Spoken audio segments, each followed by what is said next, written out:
Hey, this is JesseCanty. Man, I am so glad that you took the time to download this podcast. Listen, it's getting ready to be a blessing to you. It is power-packed full of wisdom. Listen, as you hear this episode and maybe you want to be a blessing to this podcast, well, you can hit me up on CASHAPP. Type in JesseECanty, Jesse, the letter E, Canty, with the $, of course. And you can be a blessing. Anything you give will be appreciated. I thank you, and I pray that nothing but God's blessings and his best be upon you. Take care. Hey, this is JesseCanty with another episode of How Bad Do You Want It? Do you want to know a secret on how to make God smile? I mean, like a proud father. Do what is rarely done, because many of us come to God asking for material things. But how do you think God will feel when you come to God saying, God, I am not happy with who I am and where I'm at. So I'm coming to you, Father, to do something special for me. I want to entitle this one here, Lord, Make Me Better. Can we talk about this one? Let's do it. Yeah, man. Man of wisdom, man of wisdom. From the pulpit to the podcast, from the pulpit to the podcast, to the podcast, yeah. JesseCanty, pursuing my destiny, pursuing my destiny. Yeah.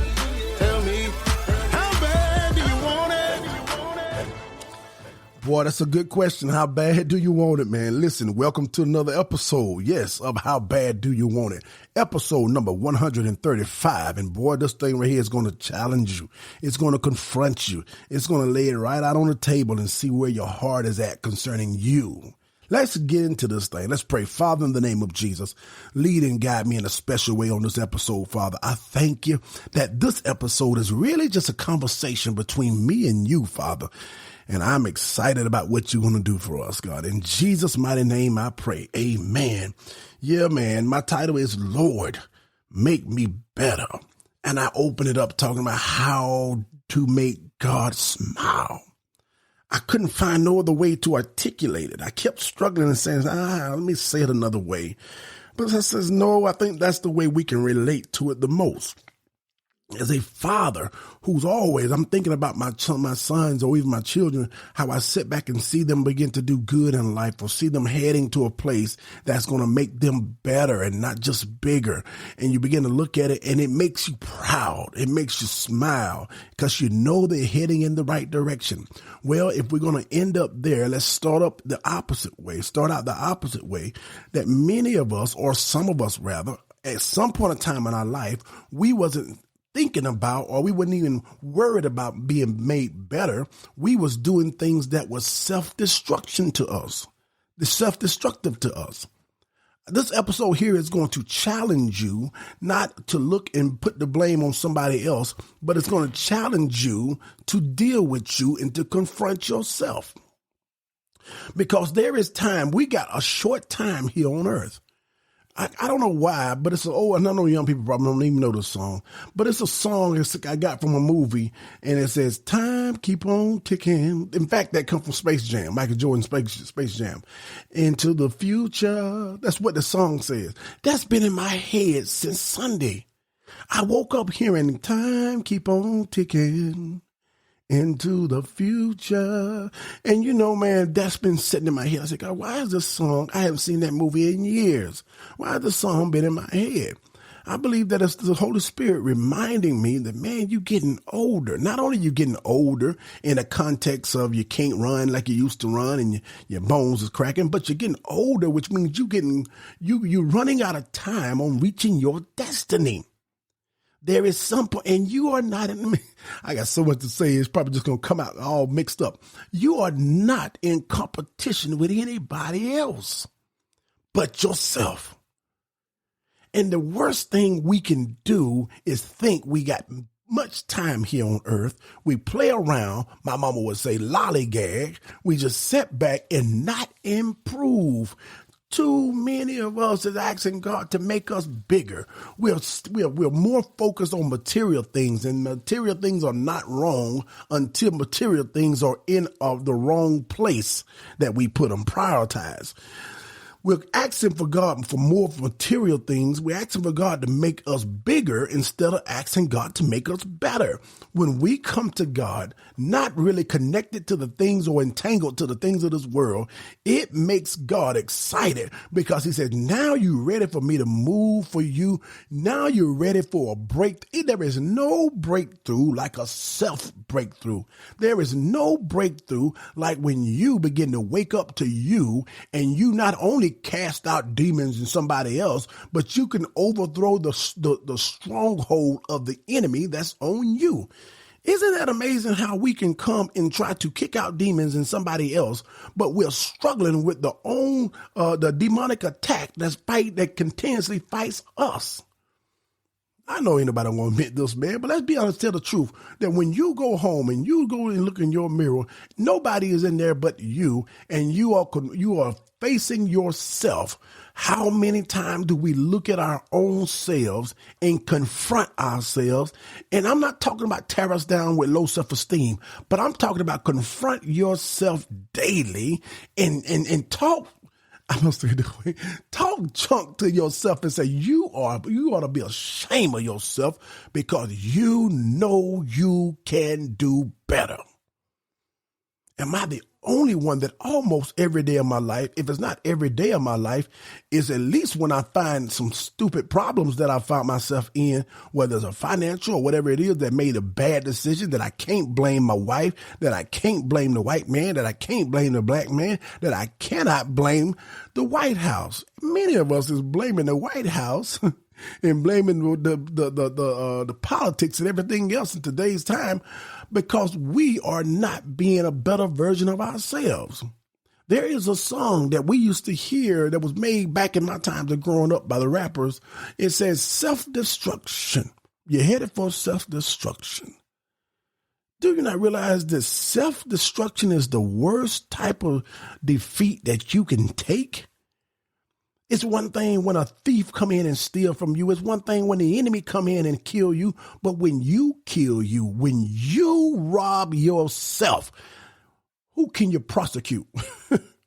When you rob yourself, who can you lay the blame on other than yourself? Self-destruction is when you are destroying your own self, your own potential. And we can do it various ways. We can do it not only through walking in an evil manner and dealing and giving yourself to sin, or living in adultery, or doing drugs, over alcoholism. But you can also destroy yourself through. Let me continue to give you different ways. Through eating wrong, you're destroying your own body. Isn't that a bad feeling when you go to the doctor and you don't bring your cousin them and you don't bring your friends all in your doctor room? You sit up there on that table with that doctor, and that doctor come in and examine you, tell you where your body is at, tell you what's going on the inside, and then look you in your eye and don't blame the economy. He blames you for you destroying your own self. And when you leave the doctor, at least when I leave the doctor, it challenges me. It makes me begin to look and say, man, I have destroyed my own body. At some point in time, you ought to ask yourself, I'm better than this, and I believe I can do better than this.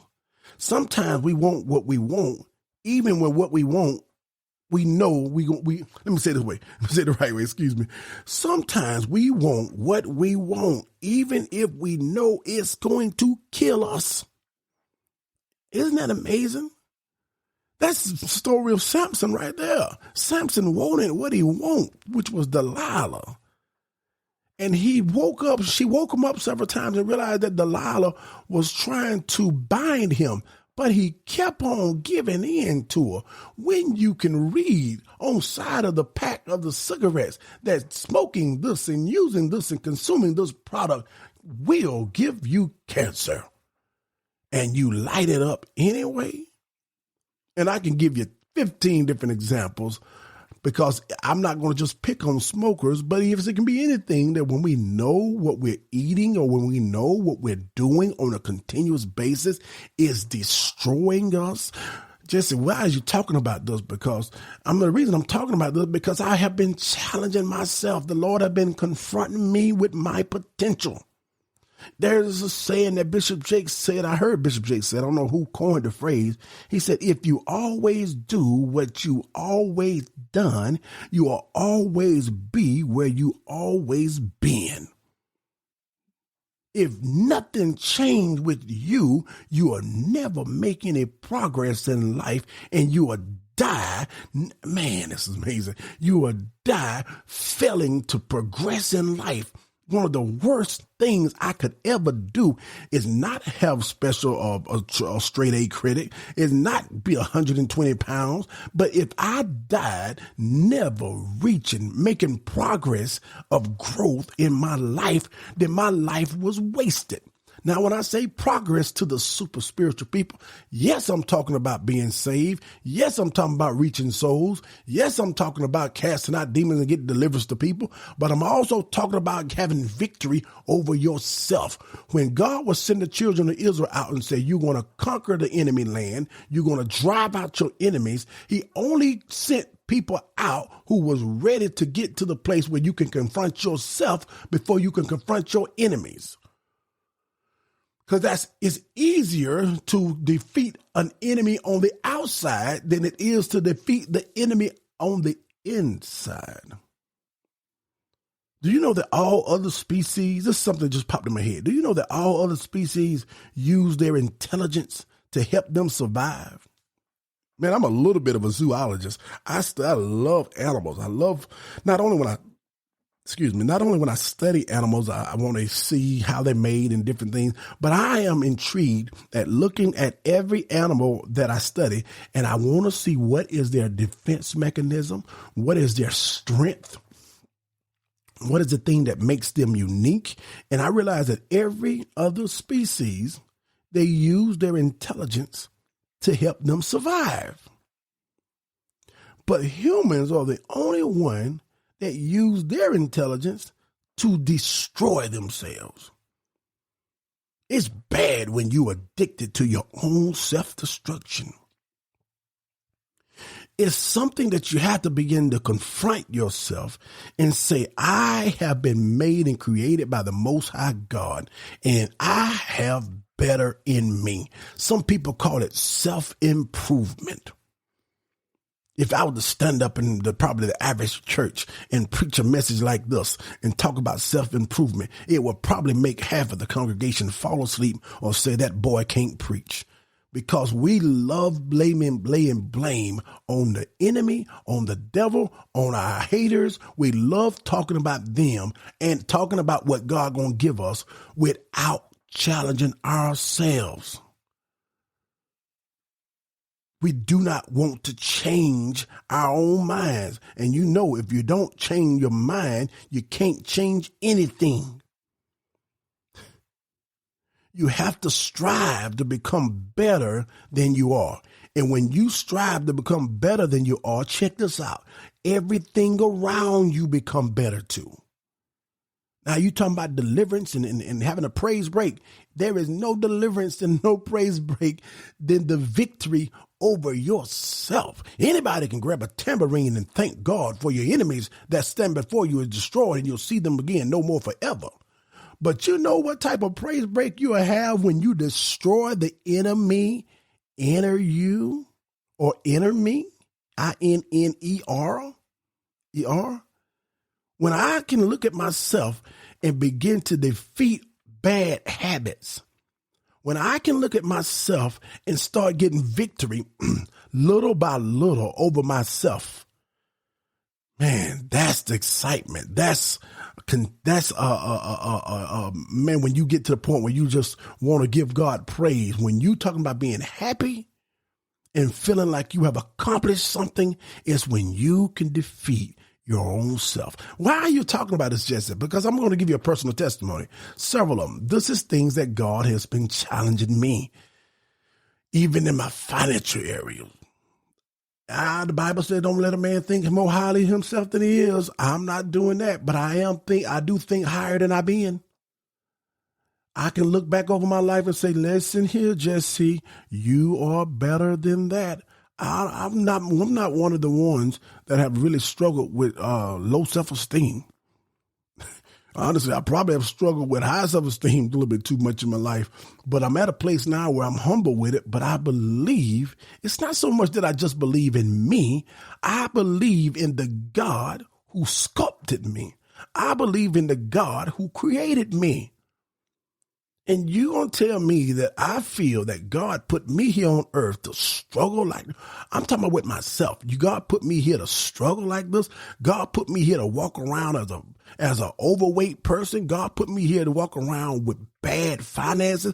God put me here to walk around with a dysfunctional family that I can't even speak to my children. I had a bad relationship. This is stuff and destructive behavior that we are causing for ourselves. I'm going to say it again. Sometimes we are our own worst enemy because we're too busy comparing ourselves to everybody else instead of comparing yourself against yourself and who you were yesterday. Don't you know the word improvement begins with I? We love laying blame on everybody else, but when you can look in that mirror and blame yourself and figuratively slap yourself back to reality and say, wait a minute, I'm going to put my life under construction because there's always something to improve with me. You are more powerful than you know, and the enemy fears the day you discover it. Did you hear? I'm talking to you. You are more powerful than you know, and your enemies will fear the day you discover it because he don't want you to make any progress. So the Lord has been challenging me in all areas. I haven't said nothing to Facebook. Sometimes we I love Facebook, but Facebook, sometimes we need to keep it in its proper place because we run and make posts over any little accomplishment. We run and put something real quick, and we tell too much before we really have gotten to a place where we got victory. Well, I'm going to share one thing. I'm right almost at 40 pounds of weight of fat that I have lost in the past 2 months. 40 pounds. And I've done it several ways. I've done it drinking a gallon a day and eating right and stop eating before past 6:30 or 6 p.m. And thank God, my wife has been cooking a whole lot better, leaving less of that gravy and leaving less of that stuff on the side, leaving that away. But she's been doing a whole lot better, but I feel better with myself. And it's not just because I was overweight, but that too, and I got a long way to go. But I'm challenging myself in my area of my weight. I'm challenging myself in my area of finances. I'm challenging myself in the way I love my family. I'm challenging myself on the way I think, on the way I begin to pattern my life. I am challenging myself. It is a sin to live 40, 50, 60, 70, 80 years and never change. Stay with us. We'll be right back. Hey, thank you for taking the time to listen to this podcast. God has blessed us to have listeners all around the world.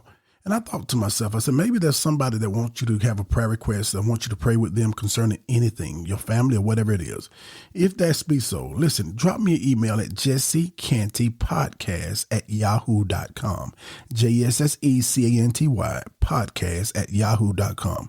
I would love to hear from you. I love to pray with you. And I want you to have a blessed day.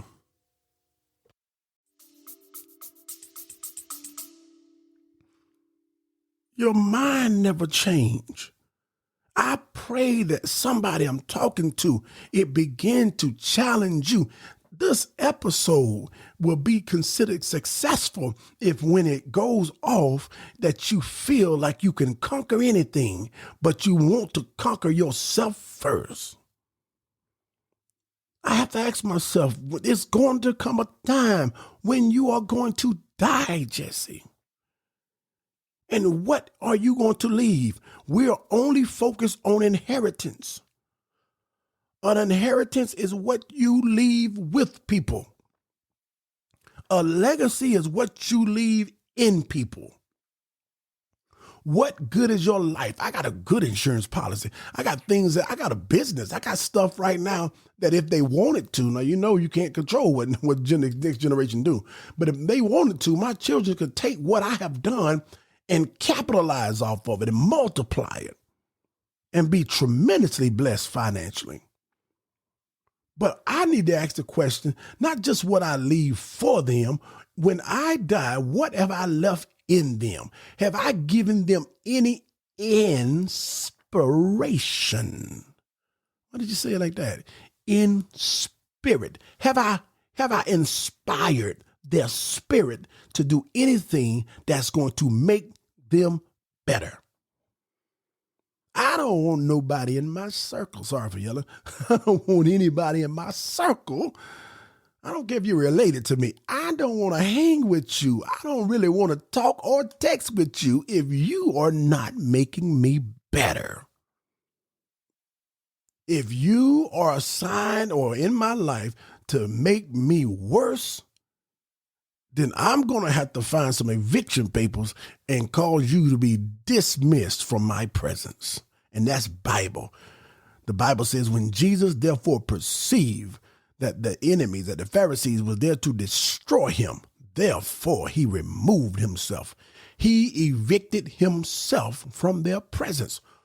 Why are you hanging with people that you know that is influencing you to not be, I'm talking to somebody. Why are we continuously hanging with people that we know that is influencing us to not become the best version that we can be? Have you ever, you ain't got to answer this question, I'm just talking to myself. Have you ever been around a group of people who so easily pass that bottle of alcohol? I mean, they would even go in their pocket and buy you a bottle of Hennessy. Have you ever been around people who were so easily to pass that drugs, that joint, whatever it is? They would so easily buy you. They would say, go back there, says on me. They the nicest giving people in the world. When it come down to destroying you,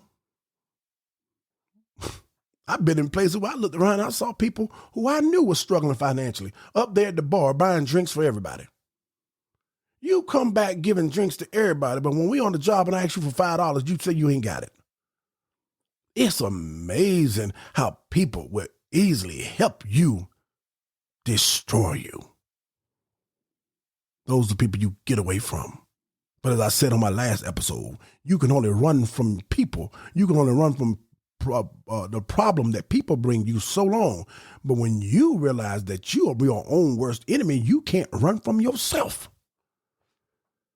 We have to find ways to improve. We have to get to the place in life where we're confronting our own enemies. We are destroying our own personal giants. It's powerful. Watch this, y'all. It's powerful when you read the story of King David, where he wasn't a king at that time, the little shepherd boy who was out there keeping sheep by himself, how he destroyed a bear, how he destroyed a lion, and he did it with ease. And then all of a sudden he came to the camp where the Israelites were and Philistines, and the giant called Goliath. And he peeked over down the valley and said, man, basically I can go knock and wear that boy out. And went down there and easily, he didn't say he battled all day long. It literally sounded like a first round knockout. He knocked that 9-foot giant, the shepherd boy, with a slingshot, knocked that 9-foot giant off his feet, put him on his back, ran up to him, grabbed his own sword, cut the man's head off, grabbed it and picked it up, and basically gave God praise. He went through his enemy like a hot knife through butter. But keep reading about King David. He spent years struggling with his own self. And there's a time when the kings will go out to battle. That means the king's supposed to be out there being productive. And King David rose up off his bed at evening time, 6 p.m., 7 p.m. in the evening. You up in the bed, not getting in the bed, getting out the bed. You know anybody like that? Don't answer that. Get out the bed about 5 o'clock in the afternoon talking about good morning. He got out the bed and he's brought his life to a place where he was too content, and went on the roof and looked around and yawned and stretched and saw a naked lady over there showering. And you know the story after that. He took the thing that was not meant for him and brought it to him. And David, that started the downfall of David, where David struggled with his own self for many years. And then not only that, but the inheritance that he left, not just a palace for Solomon and etc. He left a deadly inheritance, a deadly legacy inside of his children's. And the Bible even says that trouble and that sword came against his own family until the day he died. His family fought against themselves. All because we did not defeat ourselves. This episode is focusing and challenging us to say, Lord, make me better. It makes God smile because when we can go back to the manufacturer and quit complaining about high prices and quit complaining about the way haters in the world and quit complaining about all this other stuff in poverty, because it's always going to be what it's always been. But I'm going to go and figure, I'm going to go to God and I'm going to work on something that I can change, and that is me. I want to get better in all. I like those questionnaires that ask a bunch of crazy questions. Have you had drugs? Are you a legal alien? Have you did this and that? And once you start realizing what it is, you can just go down. Nope. And turn the paper back in, sit down and watch TV. I want to check all of the above. I want to be better. I'm challenging myself. I'm saying, Lord, make me better first and foremost as a son of yours. Make me better as a husband. Make me better as a father. You mean to tell me you 48? Your baby boy, I think, is 27, somewhere around there. My daughter just celebrated being 30. My son is getting ready to be, I think, 32. And you talking about being a better father? Isn't your job done? No, my job still isn't done. Make me a better father. Make me a better friend. Make me a better son to my parents. Make me a better version of me. How can I say no to a demon when I can't say no to a Twinkie? I need to have victory over the area that's closest to me before I think about having a victory over the area that's in my distance or in my future. How can I conquer another land and I haven't conquered me? I don't want to be a preacher that can travel around, and it's happening. I don't want to be a preacher that can travel around and preach victory to everybody else and tear the house up. And boy, y'all had church. But you go back to the hotel and watch porno. You are victorious in public, and you struggling in private. It's happening every day. I'm not saying that person, because I've been there, is worth nothing. I'm saying that person need to go to God and say, God, make me better. Help me to have victory over my private areas, my private struggles in every area. Make me better financially. Make me better spirit-wise. Make me better all across the board. I believe this thing is true for everybody. Let's pray. I want to pray with you as well as myself. Father, we thank you. This is us coming back to the manufacturer. I don't care if we got a Tesla. Mercedes, Lexus, whatever it is, or Maybach, it's still eventually at some point of time got to bring its little high price self back to the shop and say, the one who made me, make me better. Help me not only to keep running, but stop ticking. Help me to stop struggling in areas. Give me an oil change. Change my mind. Filter out some things that's been deposited in me through my blood. Help me to overcome these struggles of my ancestors. I ask you right now, Father, to make me into the version that will make you proud and pleased. I thank you right now, God. If I do that, then I have moved closer to my destiny. I give you praise, honor, and glory. In Jesus' name I pray. I pray that this thing bless your spirit. Know that I love you. Keep improving. Yeah, man. Pursuing my destiny. Pursuing my destiny, yeah. How bad do you want it? Yeah. From the pulpit to the podcast. Pursuing my destiny. Pursuing my destiny. Hey business owners, this is Rashad Brown with Swipe Fast, located in Columbia, South Carolina. We are excited to be partnering with JesseECanty in the How Bad Do You Want It podcast. Since 2017, Swipe Fast has been helping business owners like you save up to 99% in their debit and credit card processing fees. So if you process business to business or business to consumer payments, we have solutions that will meet your needs and would love to hear from you. You can reach us at swipefast.com/save. That's swipe, spelled with the Y, or contact us at 1-800-597-0713. Don't forget to let us know that JesseECanty sent you. Have a blessed day.